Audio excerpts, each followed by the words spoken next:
Hey everybody, it's Jane Johnston with the Bar Hill Group at Remax Camosun, host of Vancouver Island Time. And I'm here today on He Said, She Said, They Said with... Hey everybody, it's Andrew Plank with LePage. Great to be here yet again. How are you doing? I am doing well, yeah. Good week last week. And it's funny, it's a funny time in the business. It's that sort of, things are starting out in the spring, but I think everybody's trying to figure out what's going to happen next. We got a lot of calls on the weekend for buyers wanting to see properties.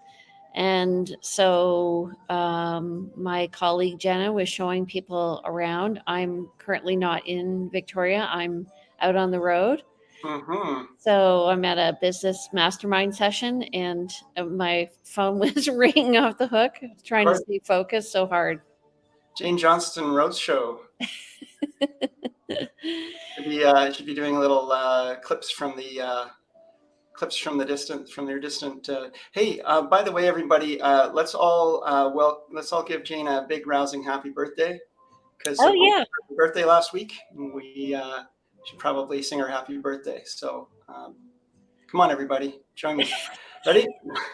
No, we're not going to do that to you. You've come here for real estate, and you don't want to hear me sing. Okay, funny story though. I got carded last week. Oh, awesome! For seniors. Yeah. I can see that happening to me. But you, come on. The lady's like, are you like over 55? I said, yeah. She goes, it's Seniors Wednesday. Wait a sec, you're over 55? I'm 57. Oh my God, Jane, you look amazing. Don't I? Yeah.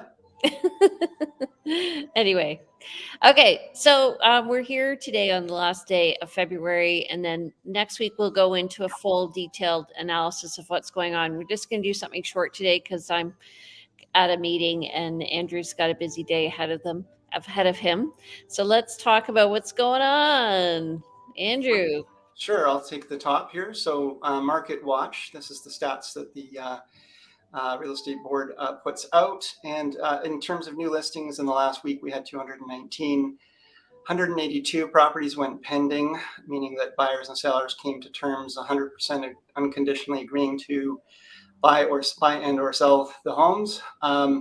Price decreases were 16. Price increases, always an odd one, but does happen, and there are reasons, were 6.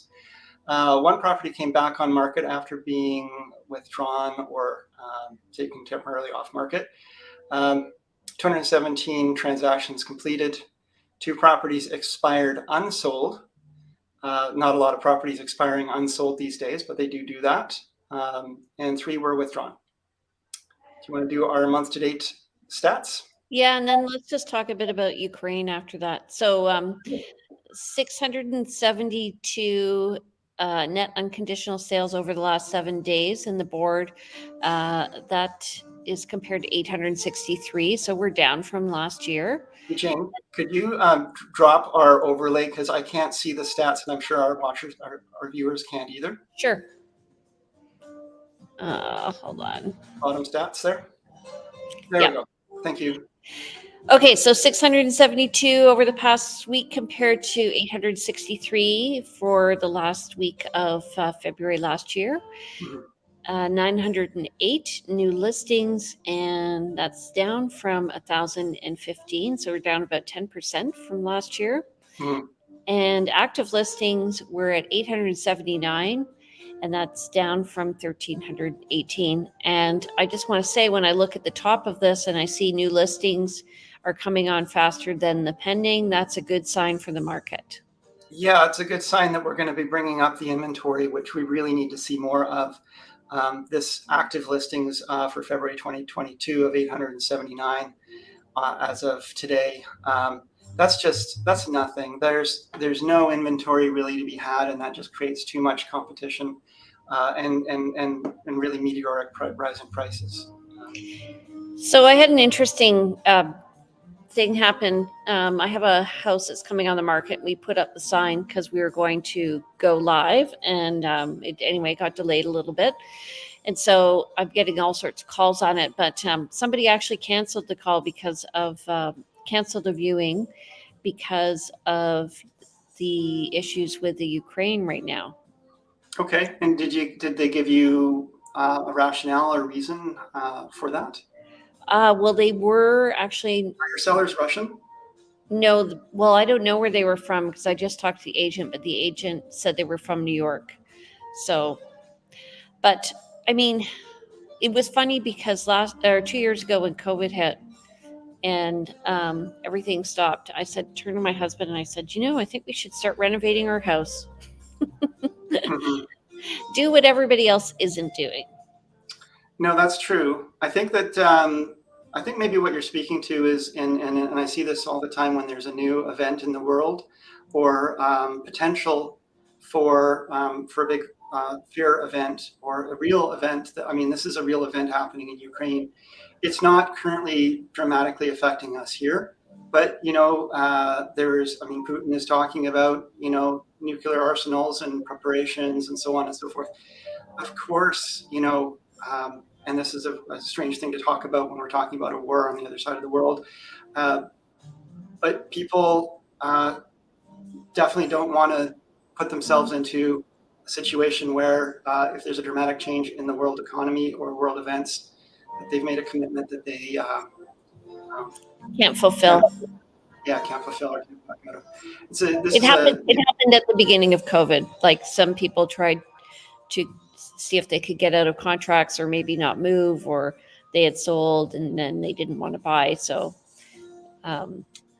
yeah. So, I mean, this is interesting too because I just had we were having a conversation with a family member last night about some plans around selling a property, and there's some fears about where she's this is a later in life choice move, and so but there's some fears about let's put it this way. I think that it's motivated by fears of am I going to have enough money for X, Y, and Z to live on if I stay where I am? Am I going to be able to have capacity? And these fears have started to come up and they've started to eat away at this person, and so that makes for a decision or a motivation that's based on fear. And really encourage, and this is our role as realtors, and I've come across this a few times recently, not just family, but with clients as well. And I see this repeatedly with real estate, where I find the worst decisions made are those made out of panic and out of fear. Yeah. And also, I mean, I guess I sounded a bit callous, but my point is if you are not in fear, if you can be calculated, if you can take the emotion out of the decision, that's what I'm really saying. If you could take the emotion out of the decision. And so when I work with clients, I say, we're going to take it from an emotional to a logical decision. Right. What I'm saying is exactly what you're saying, that often what's happening right now is actually some people are wanting to buy and they're not finding the ideal property, but they feel if they don't get into the market, they won't actually get a house or get a condo. Yeah. And sometimes it's better to wait until there's more inventory out there. That's the other side of it. You're either selling out of fear or buying out of fear. And there's been a lot of buying out of fear in the last, year and a half of, if I don't buy now, I won't buy later because I won't be able to afford it. And that's actually been a real fear. And it's come to pass for many, many people I've been working with. That being said, who knows what there should be. There's always changes that make things affordable again in some way or direction, whether that's government intervention or a change in economy or what have you. But buying a horrible house just to get something is not a good solution. Buying without due diligence is not a good solution. One of the solutions that I'm working with clients lately, and I don't know if you're finding the same, is my clients who have been priced out of the market for the home that they were wanting to buy, the first time home purchase, let's say, they're now looking to just buy an investment property in a smaller price point just to get a foothold in Victoria. Yeah. And so that at least it at least buffers them somewhat. Yeah, and I agree. But that is a logical decision. because every logical decision still has emotion behind it, right? And I mean, I've worked with many people who they're almost 90% logical, and you and I are we try to be logical people. Nanu.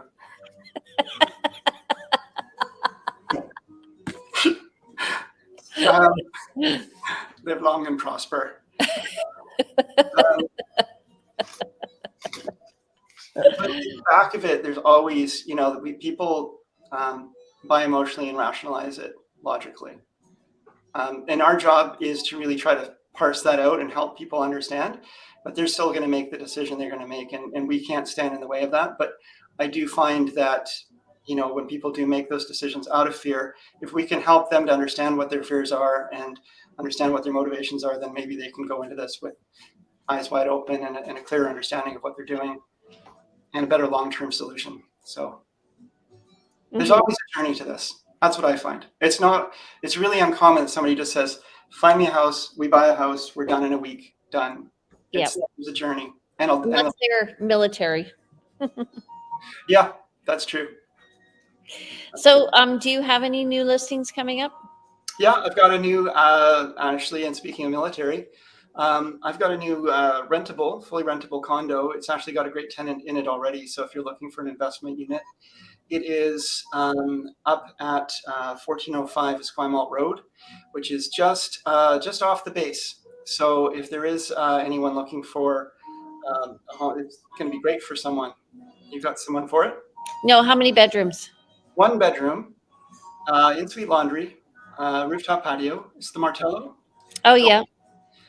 It's a beautiful rooftop balcony with great water views. The unit itself doesn't have views, but a comfortable little unit. It's about 605 square feet. Price is going in at $429. They allow dogs there too, right? I believe they do. I'll have to double check that, and there may be a size or number restriction, but I do believe they allow dogs. Okay. I've got a 5-bedroom, 2-bath home at the corner of Edgelow and Finnerty. It's on Finnerty. That's going to be coming on Friday at $1,050,000. That'll be a great listing. Yeah. So other than that, I do have other listings coming up, but everybody's taking their time. Yeah. I've had a few phone calls, and it's really wonderful to hear from old clients and people I've not heard from. And, we've been doing this for 15, 16 years now coming on. And it's great to hear from people from back in the day and from especially early in the career who call up and say, hey, I'm ready to do something new.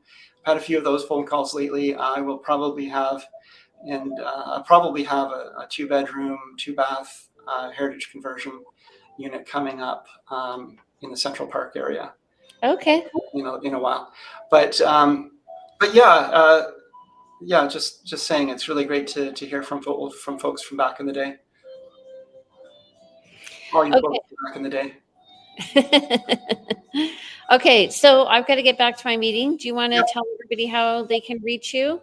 Yeah, so there's a banner at the bottom of the screen here. It says Andrew Plank, my name, and you can reach me at 250-360-6106. That's phone or text. Email me info@andrewplank.com. That's info as in information at andrewplank.com, or check out my website, andrewplank.com. You notice there's a theme here. Jane. And if you want to reach me, my name is Jane Johnston. You can reach me directly at 250-744-0775. My email is briarhillgroup@gmail.com, and you can see videos on real estate at briarhillgroup.com, or where these are all housed at vancouverisland.com, where we also have videos on neighborhoods. Excellent. Hey, Jane, could you move your head just a little to the left and up a bit?